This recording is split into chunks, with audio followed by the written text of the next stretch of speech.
Okay. So in last section we saw that what is synchronization method, what is synchronization block, and what is meant by static synchronization. What is wait, notify, and notify all.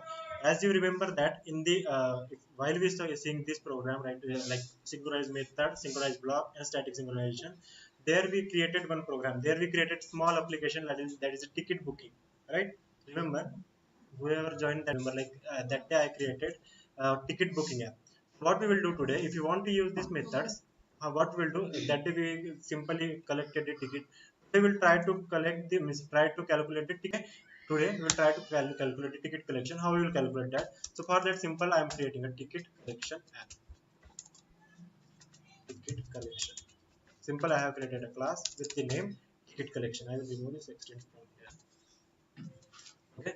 What we will do is here, simply we will extend thread class here, and if I want to, if I extend the thread class, we have to override the run method, right? So public void and run I will write here, and inside that what I am doing is simple, I will try to calculate the total. So for that we want one instance variable, so I will write here int total equals to 0. Means first we don't have any money, there is a 0 money we have, so I wrote here only the 0. Okay, after that what I am doing is simple, we will calculate the money. So how we will calculate? With the help of for loop.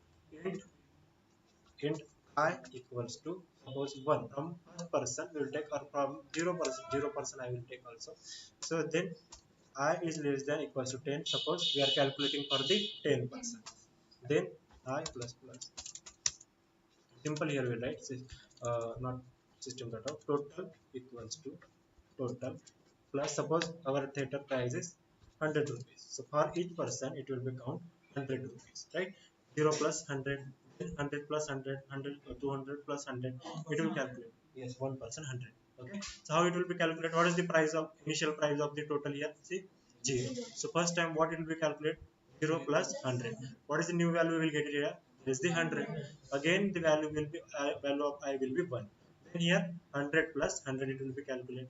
What is the value we will get at last? Here at last, how what value? 1000, right? 1000 total we have to get here. So after that what we will do? Simple, we will come here, we will create an object of that class. So what is the name of that class? That is a ticket collection.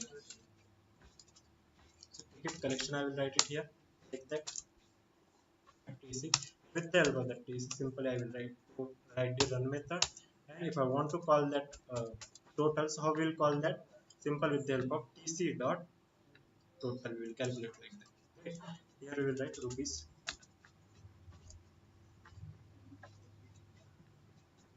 like that we will write it here. Total rupees we will write it. Total rupees TC dot total I am writing here. Okay. If I print this now, so what will be the output we will get? Total rupees equal. Total rupees 1000. We will get it or not? Yes. So what we are getting here? Equals to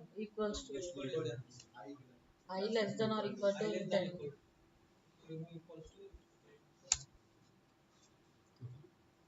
So now if I run this one, 1000 rupees we are getting. Oh, why we are getting 1000 rupees? TC dot, oh, sorry. Start we need to write here. Okay. Now if I run this one, so what will be the value we will get? 1000 we will get. Why we are getting 0 here? If I run this one again and again, why we are getting 0 here? Thread starts with 0. So we are calculating here, no? Total equals to total plus 100. So 1000 we have to get, but here we are getting only the 0. Why we are getting 0 here? We didn't write run method here. If I write run method means it will behave like a normal run method. But I want to run by this thread. Okay, I want to I want this method run by a thread. So that's why I'm writing here start method. If I write start method, it will internally call this run method as well, right? But if I run this one here, so it is printing 0 here. Why it is printing 0? Anyone knows? How much thread we have here? How much thread we have? 1, 2, 3, 1, 3. Okay. Okay, anyone for the 4? Main thread only. Yes. See, which thread is working here? Main thread. And this is a thread or not? See here we have extended the thread class as well, and here we have overridden the run method, and we are creating the object. So this is a thread or not? This is a thread. What is the name of our thread here? Thread 0. And if I want to give the name, means which method we will use? Set name method, the name of our thread. So this, what is the name of our thread here? That is the thread 0. And if you want to start a thread, simply you write here tc dot start. So here we have two threads, right? It's the main thread and another thread. So see here, here we are calculating the loop, right? Here we are calculating the loop from 0 to 100, 0 to 10 we are calculating the loop here, right? And after that, what we are doing here simply, if I run this one, run this program, as I told you, all the threads will be run at the same time.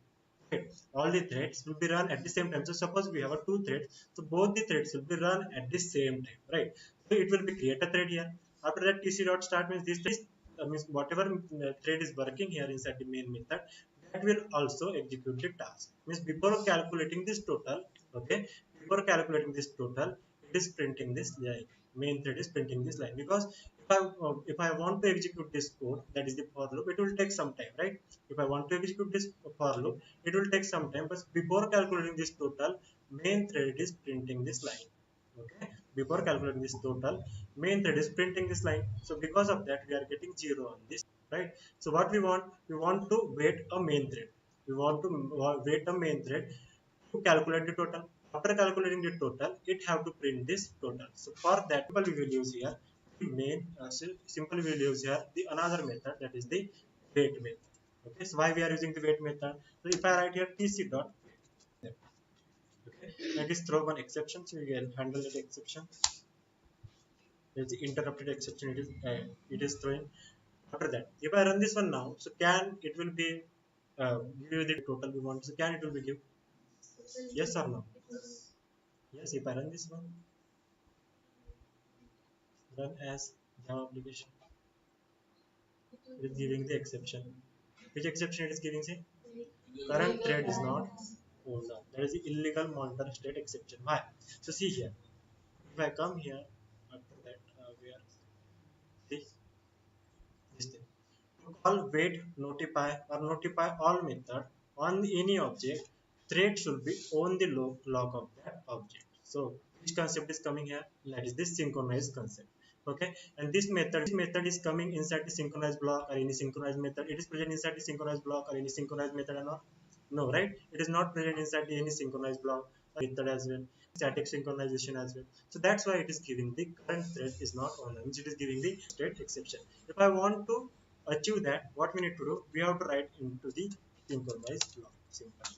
And which synchronized block we have to write here, in which lock we have to come here, and here we are performing the our operation, right? So this lock we want. So how we will write that? And here we will write inside the arguments, we will write here tc. Okay, here we will write it tc means which lock we want. See, to call wait, notify, and notify all method or any object throat shield on the lock of that object. So which object lock we want? So this object lock we want, right? There is a ticket collection object we want. For that, simply I am writing here tc. Okay, inside that we will write our wait method. Now if I run this one, so what we are getting, that is the 1000. Okay, so main method, here we will main thread will be working. Main thread will create a thread, that is the thread 0. After that, here tc dot start, it will start our thread, that is the thread 0 will come here, and thread 0 will start the execution whatever we wrote inside the run method. It will start execution this for loop. After that, in meantime, main thread will be also come here. Tc dot wait is here, no? So what it will do? It will wait to tc it's come to complete its task. Means it will work like, means how it will be do? Main thread will be release the lock. Okay, main thread will be release the lock. That time I told you like same thing. Currently, we should create the Yes. try catch block. Try catch block. Inside If the anything, any method is throwing the exceptions, you have to create a try catch. inside the synchronization block. Yes, yes, inside the synchronization you have to create one. See, suppose this is an object. So which object we have here? That is the tc, right? This is the tc object we have. As I told you that day, every object we need to remember two things. Which remember, the first is that is the object log. Another thing you have to remember is that is the area. Every object have the two area. Okay, every object have the two area. I will divide this object into two things. First is the okay. First one is the that is the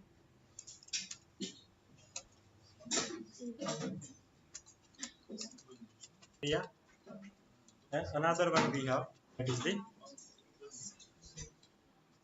another one is the unsynchronized or non-synchronized. Non-synchronized area. Every object have two things, that is the object log and the area. Okay, so how much area the object have? That is the two area. First is the synchronized area and another one is the non. If you have a method here, suppose this is a method, what in where we wrote this method into the synchronized block where it is your object. So now this method where it is present, this method where is present inside this synchronized area, and every object have its own log. So suppose we have a thread, so which thread we have here now? See, which thread we have? That is the TC, that is the thread 0 we have. So now suppose if I write this one, suppose we have a thread here, this is copy and I will paste it here. Suppose this thread 0 we have. So if thread 0 wants to execute this object, so how it will be executed? First it have a one log. So it will be come here and it will be acquire this log first. Okay, and whoever thread having the log, that will be able to execute that things. And here we have a two threads here. That is the first one is the thread 0 and another thread we have, that is the main thread. Okay, and whoever thread having the log, that will be acquire the, that will able to execute this method. Whatever things present here, that will able to execute there. So first who will go? That is the thread 0. Thread 0 will go, it will acquire the log, and whatever things are present here, it will be executed. Another thing we have, that is the main method. Whenever this thread is executing this all things, that time main thread will be wait for this thread. Okay, after this thread will be release the log, no, that time this main thread will become and main thread will be execute this that part. Okay, so that is the scenario for our synchronization. So here also happening the same thing. So here we have two thread, that is thread 0 and another thread which is working here, that is the main thread. Okay, both the threads are working at the same time. So before calculating this thing, main thread is executing this thing, whatever things we wrote here, it is executing this thing. So that's why we are writing here tc dot wait, and here in which area we are writing here, that is the synchronized area, and which object we have provided here, that is ticket collection object. So this time what it will do, this main thread is acquire the lock, no, it will release the lock here only. Okay, it will not execute this thing. So who will go then? Thread 0 will go. Thread 0 will acquire the lock, whatever things is present inside the synchronized area, it will execute that. After completion of this task, thread 0 will, then main thread will be go, and whatever thread whatever task it have, it will come here and it will be execute that task. This like our wait and the notify, know what is this our wait method will be work. What is the what is the use of wait method? If any threads call a wait method, it causes the current thread to release the log. Means this time who is release the log? Which thread is working here? Which thread is working here? Not TC, no. See thread, not thread. Which thread is working here inside the main method, that will able to execute the method which are present inside the object. Okay, so now suppose this main thread having the lock, so it will become here, it will be acquire the lock. So now main thread have the lock. If this thread will be go, this thread don't have any lock, so it will not allow to execute this object. So now which thread have the lock? This main thread only have the lock. So it will become here, it will execute all the methods which are present inside this object. Right. Now suppose we are doing the calculation here. Before calculating this total, it is printing this line. So for that, what we are doing, that is the tc dot wait. Whenever this main method will see tc dot wait, so what it will do, it will release the lock here only. Okay, it will release the lock here only. Now no one is acquiring the lock, so this thread 0 will be go, it will acquire the lock here, and whatever things are present here, it will execute that. After that means whatever things it will execute, this is the total, it will be calculated. After calculating the total, it will send a notification to the waiting thread. Which thread is waiting here? That is the main thread. It will send the notification to the main thread that I have completed the task. Now you can start your execution. Now this main thread will be go here, main thread will be acquire the lock, and it will start the execution here. Okay, so this like our object lock will be, okay? And whoever thread having the lock, that will able to execute that object. Okay, okay bro. Okay, so that is the wait, notify and the notify all. The notify method is used to wake up a single thread, and notify all method is used to wake up the all threads. Okay, and wait method, simply why we are using, if we apply wait method on any thread, so that will be release the lock. Okay, and another method, another thread, whatever thread it have, that will be acquire the lock, and that will be execute whatever things are present there. Simple ways and it go all. And remember this thing, these are not all, this not present inside the thread class. Okay, this all the three methods are not present inside the thread class. Three methods are present inside the, say which class, Class object. object class. This all the three methods are present inside the object class method, and this is called as the, if you are performing this method, this is called as the inter thread communication. Okay, so these are the ways to these are the another way to achieve the synchronization, that is the cooperation synchronization. Okay, wait, notify, and then notify all method. Anyone have any doubt here? That the wait, notify, and notify all easy only? Yes, now you understand. Okay. Now the another thing, now we saw the synchronization as inside the multi-threading. What we saw, multiple types of method we saw.